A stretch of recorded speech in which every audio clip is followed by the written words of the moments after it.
Bien, proseguimos con la superestructura del discurso explicativo. Nuevamente, les voy a pedir que vayan a leer el texto de la página 24. Es que se llama ¿De qué están hechos los meteoritos? Una vez leído, pueden continuar con el video y así podrán comprender perfectamente la explicación. Bueno, en el texto que leyeron se puede ver claramente que se presenta un problema, un interrogante, una pregunta que tiene que ser explicada, ¿sí? Y en el mismo texto se puede presentar una respuesta a ese interrogante. La pregunta es, ¿de qué están hechos los meteoritos? ¿Sí? Y la solución a esa respuesta está en el primer párrafo que dice: todos los meteoritos encontrados son de las mismas sustancias que se hallan en la corteza terrestre, materiales de roca y metales diversos, sobre todo hierro y níquel. Bueno, ahí es donde podemos ver que se plantea el interrogante al principio del texto y también se plantea la solución, ¿sí? Este tipo de organización en donde se plantea el problema o el interrogante y también se plantea la respuesta es una característica común de los textos explicativos, ¿sí?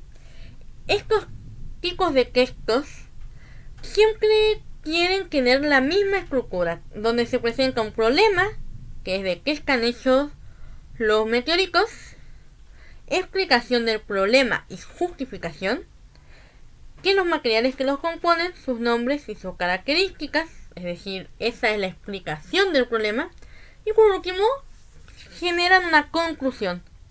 Son los artífices de las puestas de sol que tanto buscan al hombre, ¿sí? En otras palabras, la estructura del discurso explicativo está compuesta por el problema, la explicación del problema y la conclusión, ¿sí? Pero ¿cuál es la finalidad de los discursos explicativos?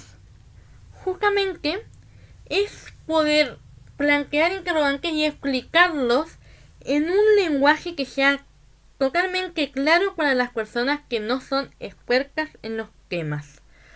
Esos textos los encontramos en los manuales didácticos, los manuales de las escuelas, los artículos de divulgación científica, etc.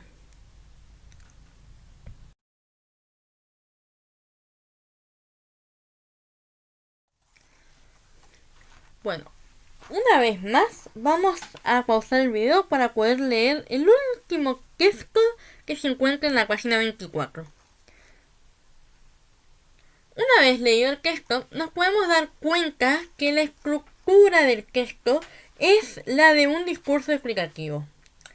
¿Cómo nos damos cuenta? Porque plantea un problema.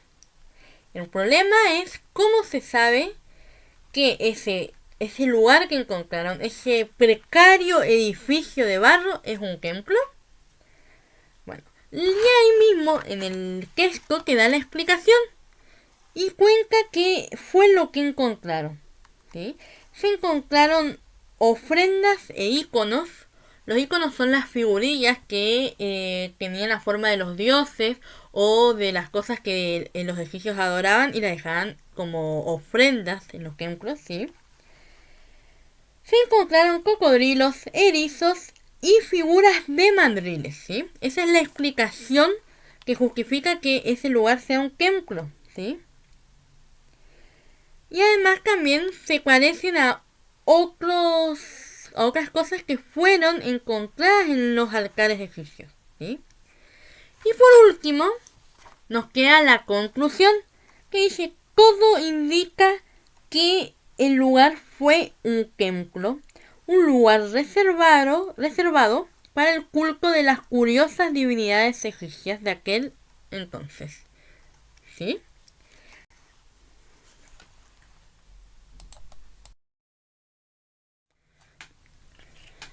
Muy bien, chicos, hasta ahora hemos visto los distintos tipos de quesos y sus superestructuras que aparecen comúnmente en nuestra vida cotidiana, que son los quesos argumentativos, explicativos y narrativos, ¿sí?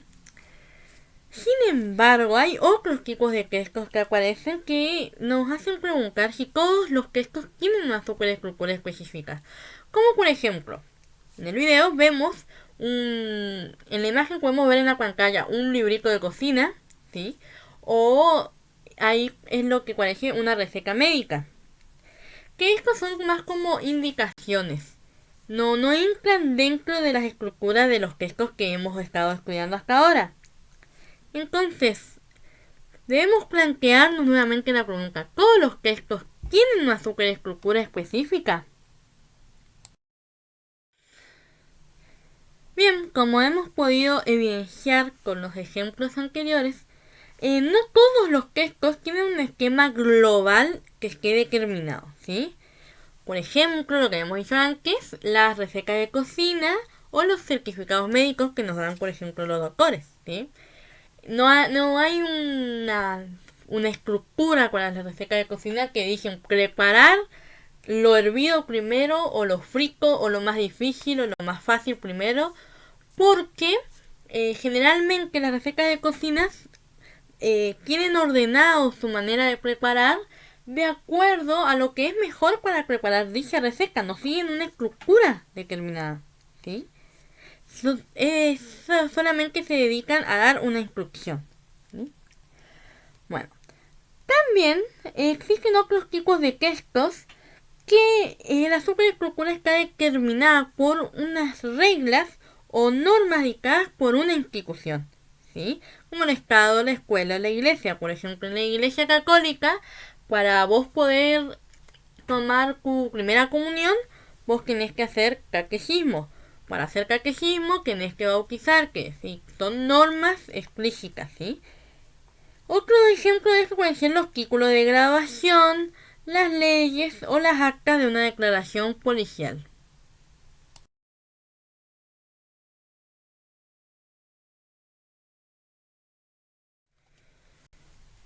Bueno chicos, ya vamos terminando con el video, no se desesperen, ¿sí?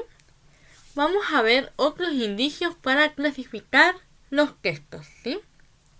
Bueno, otros elementos que permiten clasificar a los textos puede ser su soporte material, es decir, dónde se encuentra el texto, dónde lo estamos leyendo. Ese texto puede aparecer en una revista, un libro, en el teléfono, en el cartel de la calle o incluso en la televisión, ¿sí? El contexto o la situación donde aparecen también va a ayudar a determinar el tipo de texto que es, porque tener un autor conocido, una referencia de él, o una fecha, un lugar o una institución, nos va a facilitar la clasificación del texto. Generalmente, en las universidades circulan muchísimos textos universitarios, ¿sí? Pueden ser de grabaciones de clase, es decir, cuando el profesor está hablando, se le graba por teléfono y se desgraba eso, se lo pasa a máquina, se lo escribe a mano, ¿sí? Ese ya es un texto distinto a lo que hemos visto, ¿sí? Tenemos los tipos de textos que son parciales, los trabajos prácticos, los informes, resúmenes, etc., ¿sí? Justamente estos textos no se pueden clasificar, es decir, son inseparables de clasificarlos sin tener en cuenta el ámbito específico. Sí o sí hay que saber que pertenecen al contexto universitario para poder clasificarlo, ¿sí? Este ámbito específico determina la relación entre los productores, es decir, el que realiza el texto, y el receptor. Es decir, el receptor va a saber si le sirve el texto, si le interesa, mediante el contexto, ¿sí? Por último, otra manera de poder clasificarlos es poder leer los textos que están alrededor del texto que nos interesa. Estos se denominan paratextos y facilitan la tarea de poder clasificarlos, ¿sí? Por ejemplo, el subtítulo novela o cuento en la tapa de un libro ya nos indica qué clase de texto es, que es un texto narrativo. Tenemos, por ejemplo, el libro El cuaderno de Maya, una novela de Isabel Allende, ¿sí? Ya que dice que va a ser una novela, que es un texto narrativo.